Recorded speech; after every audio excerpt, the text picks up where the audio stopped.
আসসালামু আলাইকুম বন্ধুসকল, এই যে লাইটিং কোম্পানীৰ তৰফৰ পৰা সকলোকে মই আন্তৰিক শুভেচ্ছা জ্ঞাপন কৰিছোঁ। মোৰ নাম হাফিজুৰ ৰহমান। মই আজি আপোনালোকক দেখাবলৈ লৈছোঁ এটা ইণ্ডিয়ান চিৰিজৰ অটো হোলাৰ গাড়ীত ফিটিং কৰা আৰু এখন বিনা গাড়ী। এই দুখন মেচিন আমাৰ অলৰেডি অৰ্ডাৰ হৈ গৈছে। এই মেচিন দুখন এখন যাব লখিমপুৰ আৰু এখন যাব হাফলং। এক ভাই লখিমপুৰৰ এক ভাই অৰ্ডাৰ কৰিছে এইখন বিনা ইঞ্জিন গাড়ীখন, বিনা ইঞ্জিন ইণ্ডিয়ান চিৰিজৰ অটো হোলাৰ 20 HP ডিজেল ইঞ্জিনৰ লগত সেলফ ইঞ্জিন বিনা গাড়ীৰ। আৰু এইখন অৰ্ডাৰ কৰিছে হাফলঙৰ এক ভাই। তেখেতে গাড়ী সহ ল'ব, সেই ঘৰে ঘৰে যাই ধান বানিব। গতিকে এই ধৰণৰ ঘৰে ঘৰে যাই ধান বানা মেচিন অৰ্থাৎ ইণ্ডিয়ান চিৰিজৰ অটো হোলাৰগিলা যদি লাগে, এই তলত ডিছক্ৰিপশ্যনত দিয়া নম্বৰত যোগাযোগ কৰিলে আপোনালোকে এই ধৰণৰ ৰাইচ মিলগিলা আপোনালোকে ল'ব পাৰিব। গতিকে মোৰ ভিডিঅ' বনোৱাৰ সিমান এক্সপিৰিয়েঞ্চ নাই যদিও তথাপিও আপোনালোকৰ ওচৰত কিছুমান ভিডিঅ' দাঙি ধৰোঁ, নিশ্চয় আপোনালোকৰ উপকৃত হয়। গতিকে মোৰ চেনেলটো যদি ভাল লাগে অলপ লাইক কৰি অলপ শ্বেয়াৰ কৰি দিয়ক আৰু ছাবস্ক্ৰাইব কৰি ৰাখক আৰু বেল ন'টিফিকেশ্যনটো দবাই ৰাখক যাতে মোৰ ভিডিঅ'গিলা দিলে আপোনালোকৰ মূৰত সোনকালে গুচি যায়। গতিকে এইখন ইণ্ডিয়ান চিৰিজৰ অটো হোলাৰ, এই হোলাৰখনৰ ওজন আছে 90 কেজি আৰু এইখনো এখন ইণ্ডিয়ান চিৰিজৰ অটো হোলাৰ। ইয়াৰ 90 কেজি ওজন আছে। ইয়াৰ ঘণ্টাত আপোনাৰ 12 পৰা 15 মন 16 মন ধান আপোনালোকে ঘণ্টাত বানিব পাৰিব আৰু প্ৰতি ঘণ্টা তেল খাব। ইঞ্জিনটো 20 HP চিফং কোম্পানী ডিজেল ইঞ্জিন। তেল খাব মাত্ৰ 1 পৰা 1.5 লিটাৰ। 1 পৰা 1.5 লিটাৰ তেলৰ ভিতৰত আপোনালোকে 12 পৰা 14 মন ধান বা 15 মন ধান অনা আছে বানিব পাৰিব। আৰু পুৰণা এক্সপিৰিয়েঞ্চ থাকিলে অলপমান বেছি বানিব পাৰিব, নতুন হ'লে অকণমান কম হ'ব। গতিকে এই ইঞ্জিনখনৰ ওজন আছে 200 কেজি। এইখন ইঞ্জিনখন চেল্ফত ষ্টাৰ্ট হয়, এইখন বিনা গাড়ী হয়। এইখন এক ঠাইত এক ভাই অৰ্ডাৰ কৰিছে, তেখেতে ঘৰত বহাব আৰু এইখন ঘৰে ঘৰে যাই ধান বানিব পাৰিব। আৰু এটা হোলাৰ আছে ওৱান ষ্টাৰৰ হোলাৰ আমি আপোনালোকৰ ওচৰত লৈ আহিম। এইবাৰ নতুন আইটেম ইণ্ডিয়ান চিৰিজৰ যেনেকুৱা হয় সেনেকুৱা সেই চিষ্টেমৰে কিন্তু ওৱান ষ্টাৰ আছে। সেইখনৰ চেলটো কিন্তু খুব হেভি। এইখনৰ চেলখন মই দেখাম, মাল অলৰেডি মোৰ ইয়াতে আহি পোৱা নাই, আহি পাব 3-4 দিনৰ ভিতৰত ওৱান ষ্টাৰ আহি পাব। এক ভাইক মই ওৱান ষ্টাৰ দিছিলোঁ, তেখেতে ছাৰ্ভিচটো ভাল পাইছে। 15 পৰা 20 মন ধান বানিছে। তেখেতে মোক ভিডিঅ' দিছে, মই ইয়াৰ আগৰ ভিডিঅ' আপোনালোকৰ ওচৰত দাঙি ধৰিছিলোঁ। তাৰ চেলটো কিন্তু 2.5 বছৰ অলৰেডি হৈ গৈছে, এতিয়ালৈ একো হোৱা নাই। সি আকৌ মোক ফোন কৰি কৈছে এই চেলটো বোলে 2.5 বছৰ যাব।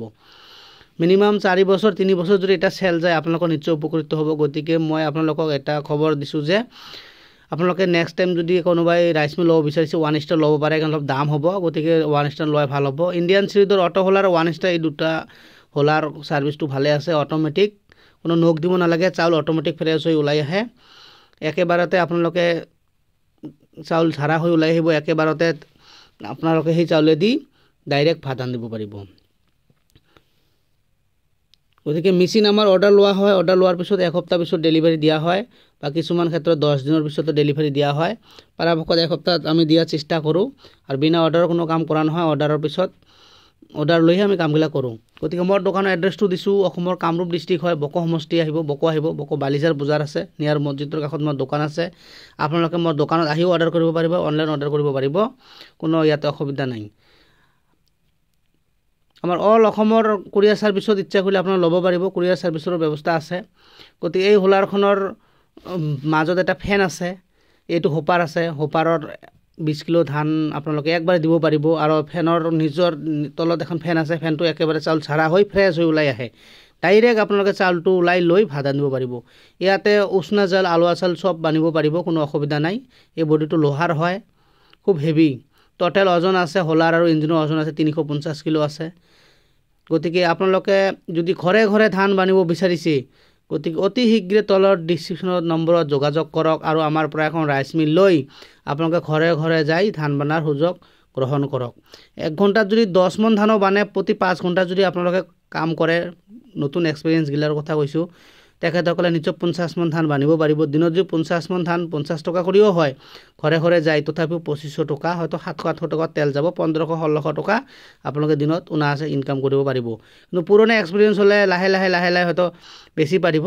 গতিকে নতুন এক্সপিৰিয়েঞ্চৰ সকলক মই এইটোৱে কৈছোঁ, আপোনালোকে বেকাৰ নাথাকি এই ধৰণে এখন ৰাইচ মিল লৈ আপোনালোকে বা ঘৰে ঘৰে যাই আপোনালোকে ধান বানি আপোনাৰ বেকাৰ জীৱনটো চলাৰ সুবিধা আপোনালোকে গ্ৰহণ কৰিব পাৰিব। গতিকে মোৰ ভিডিঅ' বনোৱাৰ সিমান এক্সপিৰিয়েঞ্চ নাই যদিও বহুতো ভিডিঅ' আপোনালোকৰ ওচৰত মই দাঙি ধৰোঁ। গতিকে মোৰ চেনেলটো যদি ভাল লাগে মই সকলোকে ৰিকুৱেষ্ট কৰিছোঁ মোৰ চেনেলটো অলপ ছাবস্ক্ৰাইব কৰি ৰাখক।